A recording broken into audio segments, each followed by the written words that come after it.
It's how that works, because that's how he will go on this journey and have all of this growth and become much more the person, the hobbit, that he's meant to be.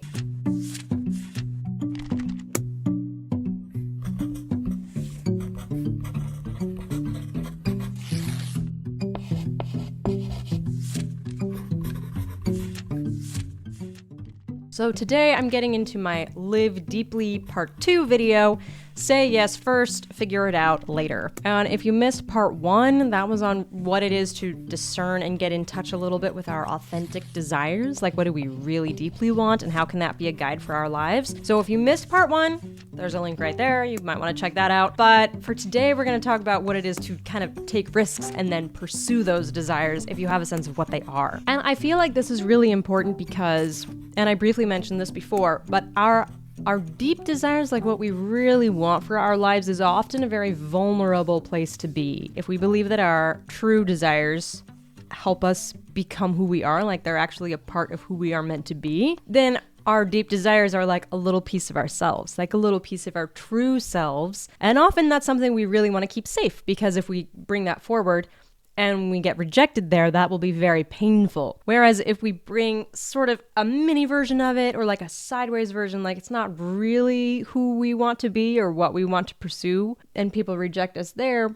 we're not as hurt because it's not really us as much. Does that make sense? So for a lot of people, I think it's easier to always dream or always plan rather than taking the risk and actually like jumping and actually going after something. So we do want to be able to just say yes to things, good things that we have a little bit of sense that they're grounded in something true and good, rather than anything. Like, don't say yes to everything, because some people want to bring a lot of crazy into our lives, and we don't need that. But yes, we want to have the freedom to say yes to the things that we truly desire, the things that are really good and life-giving in our lives, and be able to pursue them really courageously, frankly, and really boldly, and see what that will do for us in our lives. I love the fact that so many movies, like so many heroes' journey stories, start out with this exact conundrum. So like The Hobbit, if you've read it or you've seen the movie, you know, at the very beginning, you've got Bilbo, this cute hobbit, who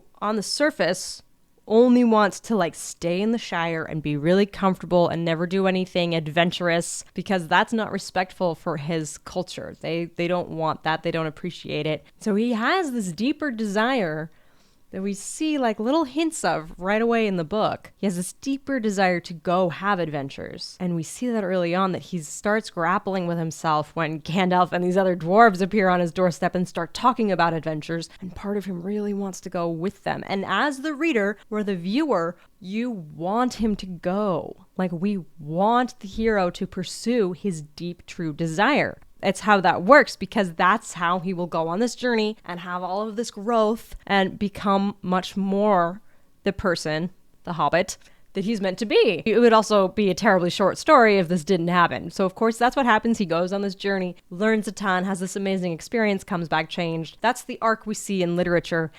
That's the arc we see in our lives. If we give in and we pursue these things that we really desire, we will be changed, which is part of why it's scary. Most of us would be much more comfortable staying the same forever, but we would not be happier or more fulfilled. And I love this idea that our real sincere desires help make us who we are. And I think we can see this if you think about the things and the people that you already have in your life that you love very sincerely. And these can be big, important things, but they can be simple things too. Like if you love fishing, I want you to imagine, let's just say you love fishing and it's something you do fairly regularly. How has that changed your life? How would your life be different if you had no fishing in it? Like, it's a good thing, especially then if maybe you go with someone. Maybe you have a friendship based only around fishing, and you wouldn't have that friendship at all if you didn't pursue this natural desire you have. Like, we don't need to overthink it and say that they're all big, grandiose dreams. Some of them are, and those are the ones we usually shy away from, so those are the ones we spend more time kind of debating over. But even your really simple desires are, like, good, and they will bring light and they will bring change into your life, which is why the big desires are in some, not maybe more important, but very important, because they can bring bigger, like more change into your life when you pursue them. So if you are in the situation of having a debate about some big life decision, some positive signs that maybe it's something you ought to pursue. Hopefully, most of the time, the people who really love us will totally support some big risk that they can kind of see resonates with who we are. And again, this goes back to the part 1 video I did. Sometimes we will be attracted to a big, bold risk that just has to do with our ego, that doesn't actually have to do with really resonating with who we are. And oftentimes the people who love us can kind of see the difference, even if we can't. So a lot of times if you have someone who's encouraging you and saying, no, do this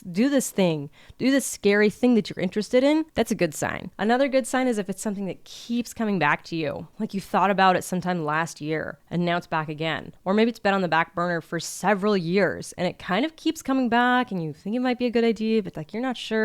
That's potentially a good sign. Again, not definitely, but potentially a pretty good sign that maybe it's something you really ought to jump and try. But that's the kind of thing we want to look for. Is it helping us to grow as a person? And the people you love will probably see that. If it keeps coming back to you, that's a pretty good sign. And then the other one is if it gives you a sense of peace and joy. And again, this is back to part 1, you want to develop a habit of kind of listening, kind of reflecting, because at surface, at face value, our true desires often just give us discomfort. They're often just scary. So it has to be like a little bit deeper, just past the fear. Is there like a sense of peace there? Is there something that if you never pursued this in your life, you would regret it?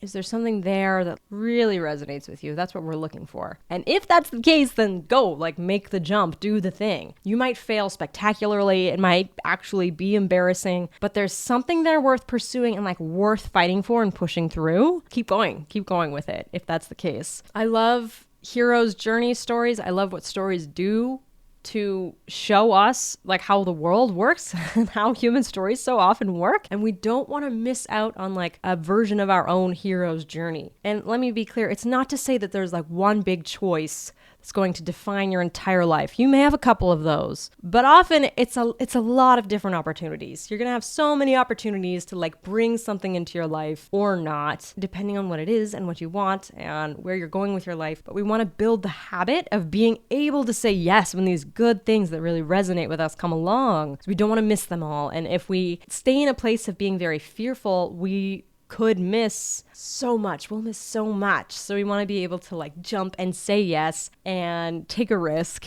and go for these really exciting things. And it will bring you to a new place that you didn't know you were going. Like you can only plan so much.